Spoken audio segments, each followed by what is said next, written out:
Live TV, सच सबसे आगे।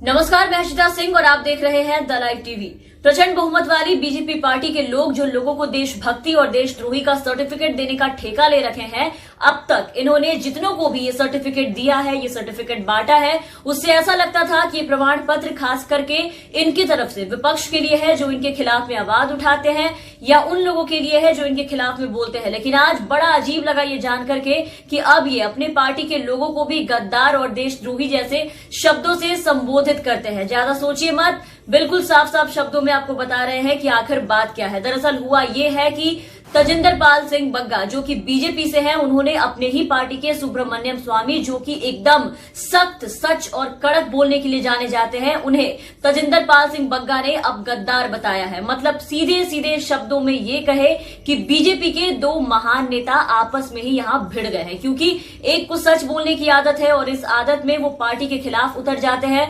गलत होने पे पार्टी से ही वो बगावत कर लेते हैं खुल करके। तो दूसरे यानी कि बग्गा साहब पार्टी के उन लोगों की श्रेणी में आते हैं जो इनकी सरकार के पार्टी के खिलाफ आवाज उठाने पे लोगों को आतंकवादी, देशद्रोही और गद्दार कहने वाले आदत से मजबूर है।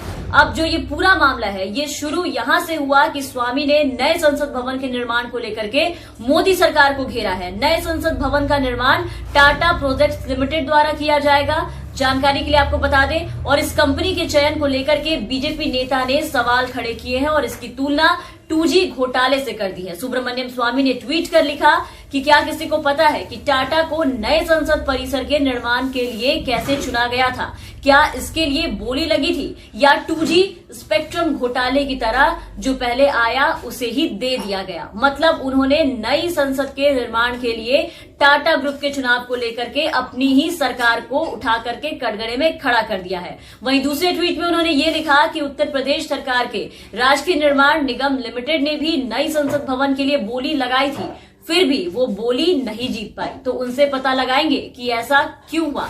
बस यही बातें जो थी वो तजिंदर पाल सिंह बग्गा को बहुत ही ज्यादा बुरी लग गई और उन्होंने स्वामी के इस ट्वीट पर अपना जवाब देते हुए स्वामी को टैग करते हुए ये लिखा कि हेलो गद्दार। मतलब विपक्ष और आम जनता के बाद अब इनके खुद के नेता ने भी पार्टी पे जब सवाल खड़ा किया तो आज इनकी नजरों में ये भी गद्दार बन गए। मतलब सोचिए कि जायज बातें और जायज सवाल पूछने पर यहाँ लोग गद्दार बन जाते हैं। जैसे अभी सुब्रमण्यम स्वामी का हाल आपने देखा, सुब्रमण्यम स्वामी अभी गद्दार बन गए। आपको बता दें कि पीएम मोदी का ड्रीम प्रोजेक्ट सेंट्रल विस्टा लगातार विवादों से घिरा हुआ है। कांग्रेस इसे सरकारी संपत्ति का दोहन बता चुकी है।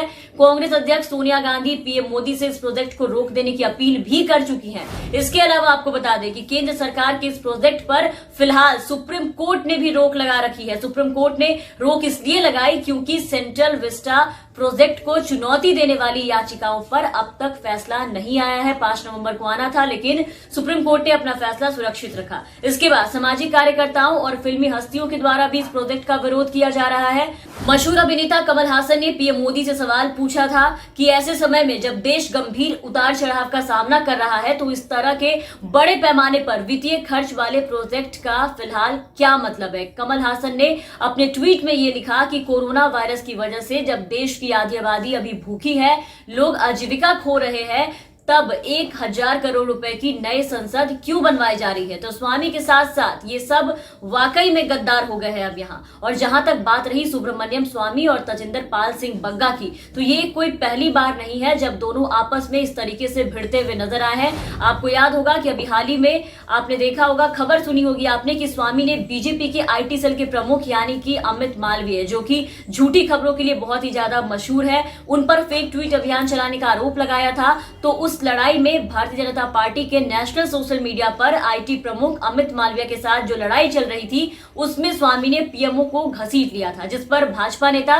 तजिंदर पाल सिंह बग्गा ने अपना जो जवाब है वो तुरंत दिया और उन्होंने ये कहा कि स्वामी ने कांग्रेस प्रमुख सोनिया गांधी को फायदा पहुंचाने के लिए एक बार भाजपा को चकमा पहले भी दिया था। भाजपा के तजिंदर पाल सिंह बग्गा ने स्वामी पर लगातार हमला बोला और उनकी निष्ठा पर भी सवाल खड़ा किया था। उस वक्त उन्होंने स्वामी पर RSS को लेकर के अपनी पोजीशन बदलने को लेकर भी सवाल उठाया था और ट्वीट करके उस वक्त बग्गा ने ये कहा था कि स्वामी अपने सालों पहले उन्होंने ये कहा था कि आरएसएस एक आतंकवादी संगठन है, लेकिन जब आपको सोनिया गांधी से कुछ नहीं मिला तो 1999 के बाद ही आप विराट हिंदू बन गए। क्या आप कभी किसी व्यक्ति का किसी काम के लिए निष्ठावान रह सकते हैं या आपसे इसकी अपेक्षा करना बहुत ज्यादा होगा।